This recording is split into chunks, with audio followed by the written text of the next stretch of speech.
ಶೀಘ್ರ ಒಳ ಮೀಸಲಾತಿ ಅನುಷ್ಠಾನಕ್ಕೆ ಆಗ್ರಹಿಸಿ ಸಂಘರ್ಷ ಸಮಿತಿ ವತಿಯಿಂದ ಡಿಸಿ ಕಚೇರಿ ಎದುರು ಪ್ರತಿಭಟನೆ ನಡೆಸಿದರು.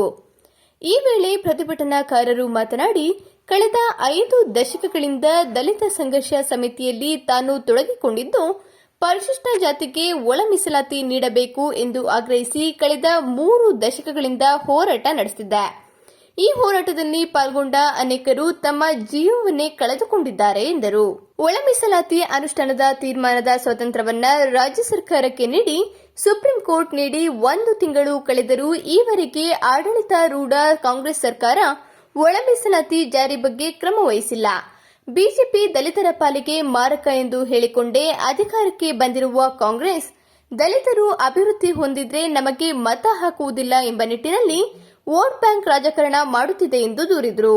ಇಂದು ಬೆಂಗಳೂರಿನಲ್ಲಿ ಸಹ ಫ್ರೀಡಂ ಪಾರ್ಕ್ನಿಂದ ಮುಖ್ಯಮಂತ್ರಿಗಳ ನಿವಾಸಕ್ಕೆ ಬೃಹತ್ ಪ್ರತಿಭಟನಾ ರ್ಯಾಲಿ ನಡೆಸಿ ಮನವಿಯನ್ನ ಸಲ್ಲಿಸಲಾಗುತ್ತಿದ್ದು, ಕೂಡಲೇ ಮುಖ್ಯಮಂತ್ರಿಗಳು ಸಚಿವ ಸಂಪುಟ ಸಭೆ ನಡೆಸಿ ನ್ಯಾಯಮೂರ್ತಿ ಎಜೆ ಸದಾಶಿವರವರ ಆಯೋಗದ ವರದಿಯಂತೆ ಪರಿಶಿಷ್ಟರ ಮೀಸಲಾತಿ ವರ್ಗೀಕರಣ ಅನುಷ್ಠಾನ ಮಾಡಲು ಆಗ್ರಹಿಸಿದೆ. ವಿಳಂಬ ಮಾಡಿದ್ದಲ್ಲಿ ಮುಂಬರುವ ವಿಧಾನಸಭಾ ಉಪಚುನಾವಣೆಯಲ್ಲಿ ಬಹುಜನರು ಚುನಾವಣೆಯನ್ನೇ ಬಹಿಷ್ಕರಿಸಲಾಗುವುದಾಗಿ ಎಚ್ಚರಿಸಿದರು. ಮಾನ್ಯ ಮುಖ್ಯಮಂತ್ರಿಗಳ ಅಪಾರದ ಗೌರವ ಇದೆ ಮಾನ್ಯ ಸಿದ್ದರಾಮಯ್ಯ ಸಾಹೇಬರ ಬಗ್ಗೆ.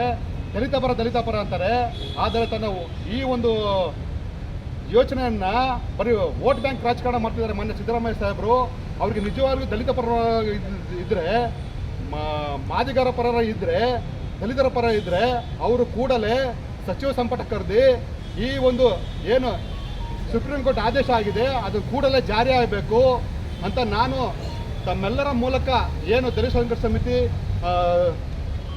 ನಮ್ಮ ಸುಪ್ರೀಂ ಎಲ್ಲರ ಒಂದು ಒಕ್ಕೂಟದ ಪರವಾಗಿ ನಾನು ಕೇಳ್ಕೊತೀನಿ. ಜೈ ಭೀಮ್, ಜೈ ಸಂವಿಧಾನ. ಈ ವೇಳೆ ದಲಿತ ಸಂಘರ್ಷ ಸಮಿತಿ ಮುಖಂಡರಾದ ಎಚ್.ಕೆ. ಸಂದೇಶ್, ಕುಮಾರಸ್ವಾಮಿ, ರಾಜೇಶ್, ಧರ್ಮ, ದೇವರಾಜ್, ಮಂಜು ಇತರರು ಹಾಜರಿದ್ದರು.